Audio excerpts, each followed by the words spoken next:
I was born Ernestine Violet Tedford, and I was the daughter of Luther Emmett Tedford and Golden Jessie Stufflebean Tedford.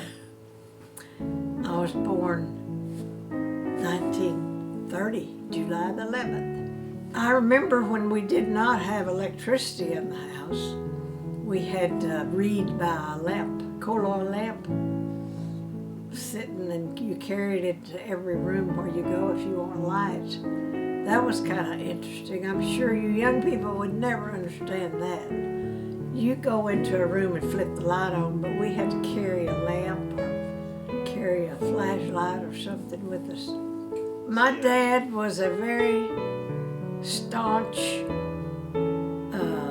a big man, and he was in the legislature for a few years. He was in politics for several years in the represented Louisville County and the state capital. Mom was just a housewife, but she was a good cook, and she was left-handed, and that was always fascinating to every one of us because we'd never seen anyone. She was very easygoing, and I don't really ever, I never just see her mad many times, and never saw her get angry or anything. She was very calm. My dad he was calm too, but he was very forceful. He spoke with a deep voice, and he was such a big man that everybody listened to him. I was fortunate to take piano lessons, and started when I was, 8 or 9 years old. And I played at church a lot when I was 12, 13 years old, young person. And in the 9th grade, I was a boy on the football team had a crush on me, so I was a football maid. So I got to dress up with the girls, which was funny to me. I never had seen anything like that. I'd never seen a football game, I guess. And I went to college. I went to Ouachita Baptist University in Arkadelphia for 1 semester. Oh, I was a music major, a piano major. But I was just there 1 semester because my dad we didn't have any money much, and he had enough for 1 year for me. But my mother got sick and had to have surgery right at the end of the 1st semester. So the money he had saved for my 1 year had to go to the hospital bill because she had to have emergency surgery. And I remember Ouachita, the whole semester I was there, since I was in the piano majors department, I had to play a piano solo in front of all the music majors, and it scared me to death.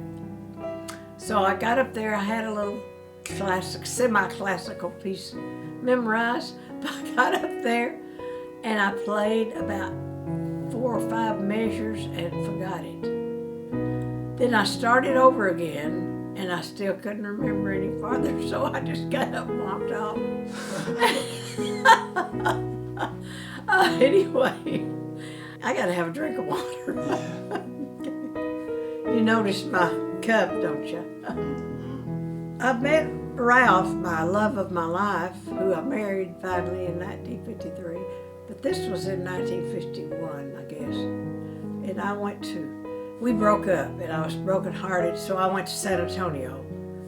And that's why I went to San Antonio, to try to forget him. But I couldn't, and he didn't forget me. Anyway, then he was going to be shipped to Korea. He wanted me to come back to Little Rock and wait for him, and we'd get married when he got back from Korea. So that's what happened. Now, I only had brothers when I was a little girl. There was 3 boys older. And then I started having children, and we had 1 boy, and then we had another boy. Well, I thought, we got to have a girl. So we tried, another boy came, and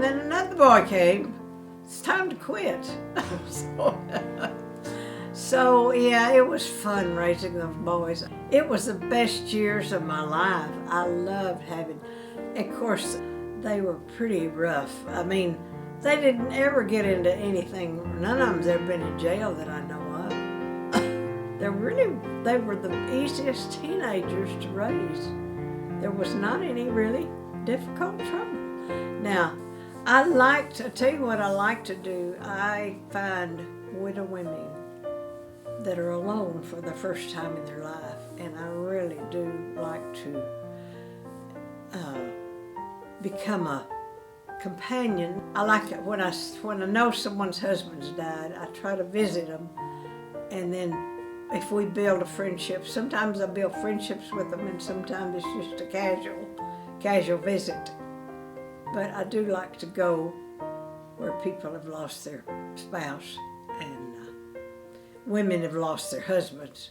I don't go where men have lost their wives too much.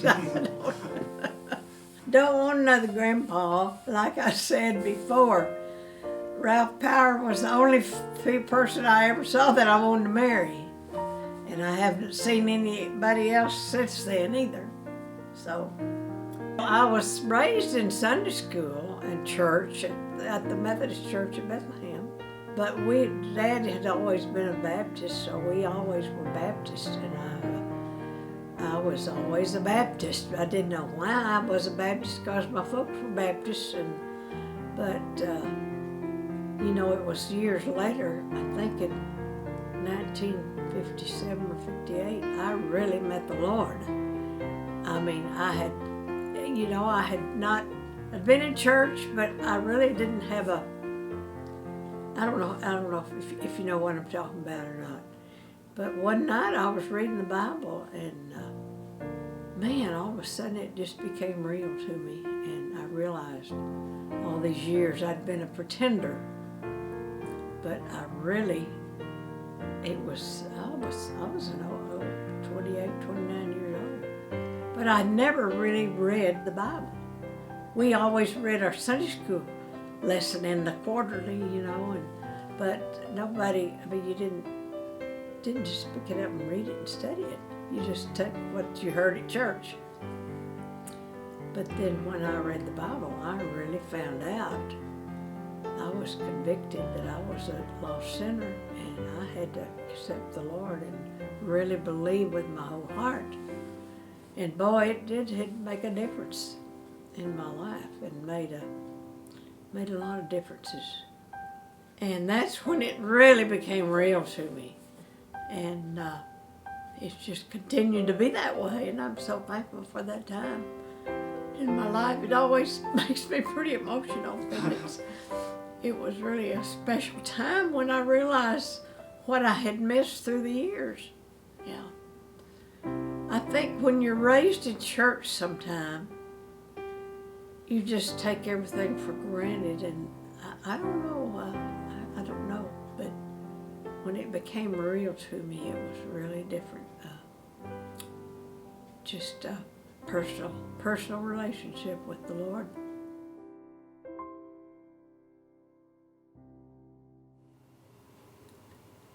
You tell your name and your story of how my name was, I was born Ernestine Violet Power, but through the years I was... You're born Ernestine Violet Tedford. Tedford, I'm sorry. Let's